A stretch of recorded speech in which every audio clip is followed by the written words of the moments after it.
Supreme Court today deciding that Trump has immunity for official acts. Really, any president has immunity for official acts. So what does this all mean?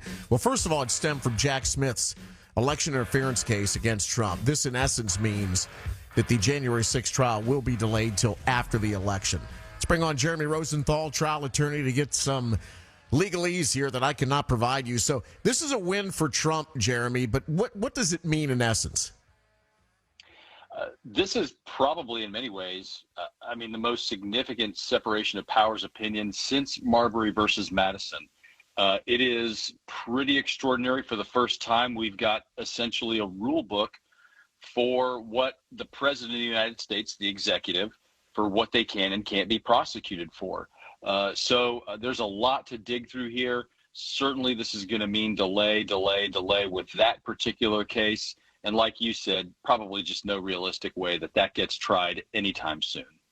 So basically, this is immunity for core official acts, but not immunity for unofficial acts. Can you give me the difference between the two, core official acts and unofficial acts? So, in other words, if you do something in the line of the job title of President of the United States, you're immune.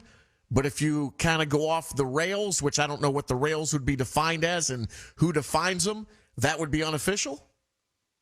I think that's basically it. James, look, it's complicated stuff, and we're all digging through it right now. Think of it like this. James Bond has a license to kill. If he is killing the leader of Spectre, if he is killing a Russian spy, if he is killing whatever, the bad guy from the movie who's going to nuke wherever, he's fine.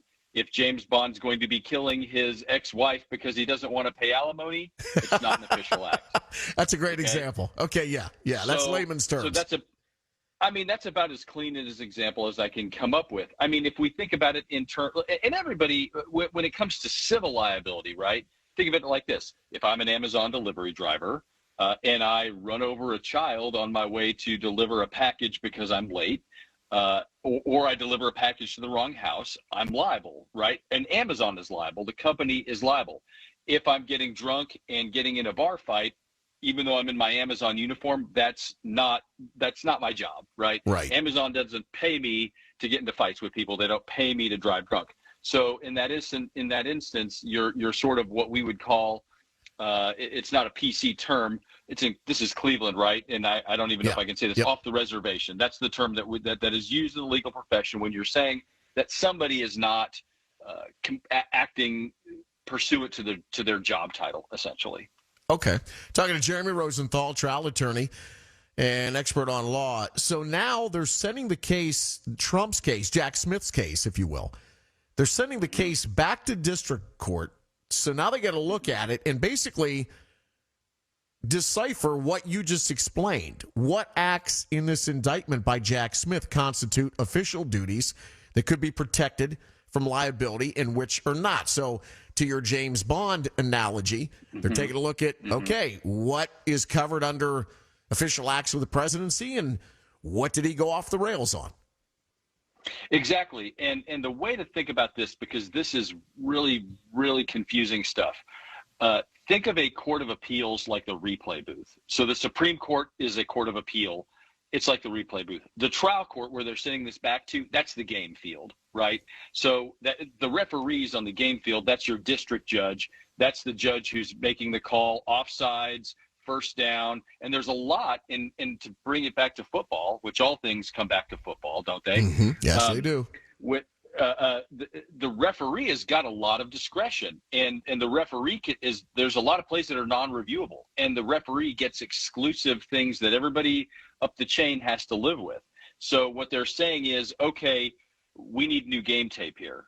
So we don't know. We need to know what the ruling is on the field for these things because we just changed the rules in the middle of it, which is kind of just a different way to say that.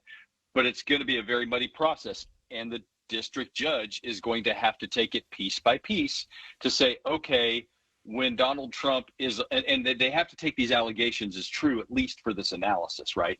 When Donald Trump is talking to Mike Pence, for instance, about do we halt the certification or do we not halt it?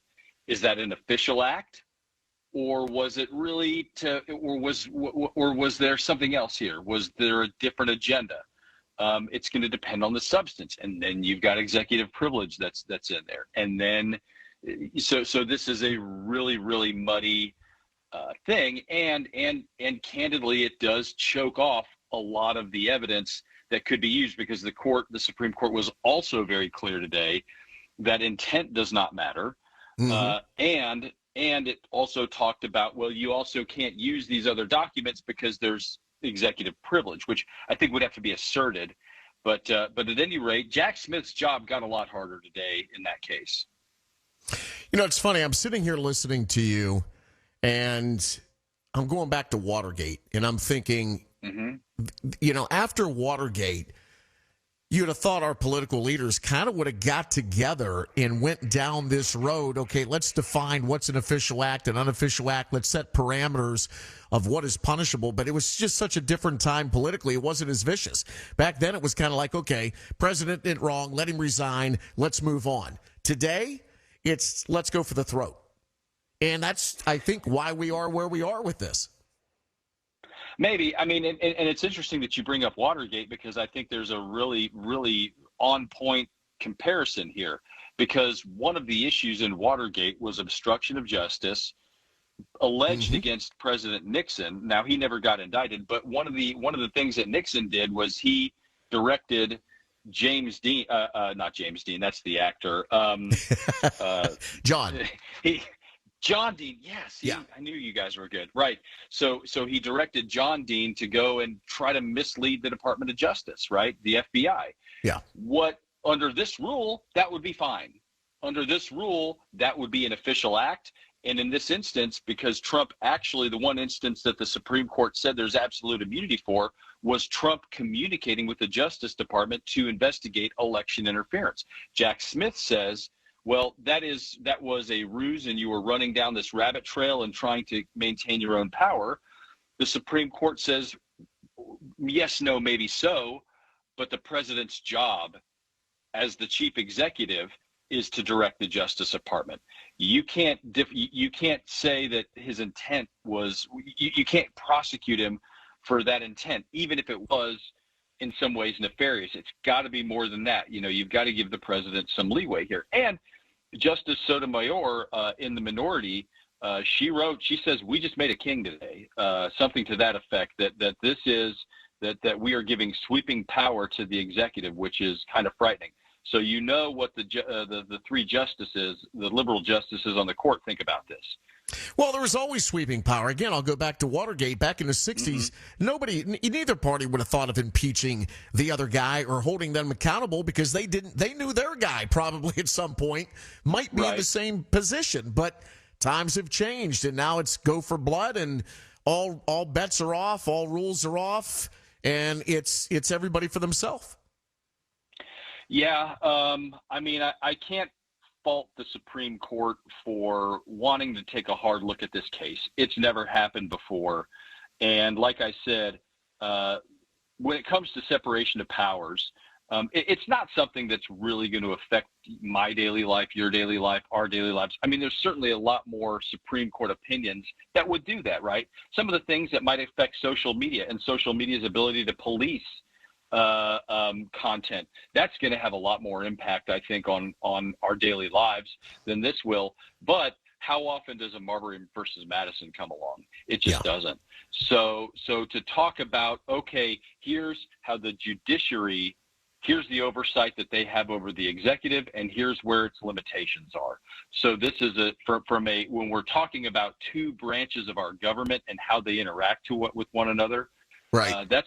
For the nerds, that's big stuff. Well, Jeremy, I know you got a meeting coming up. Thanks for making some time for me, and thanks for breaking it all down. Hey, thanks for having me. Have a good rest of your day.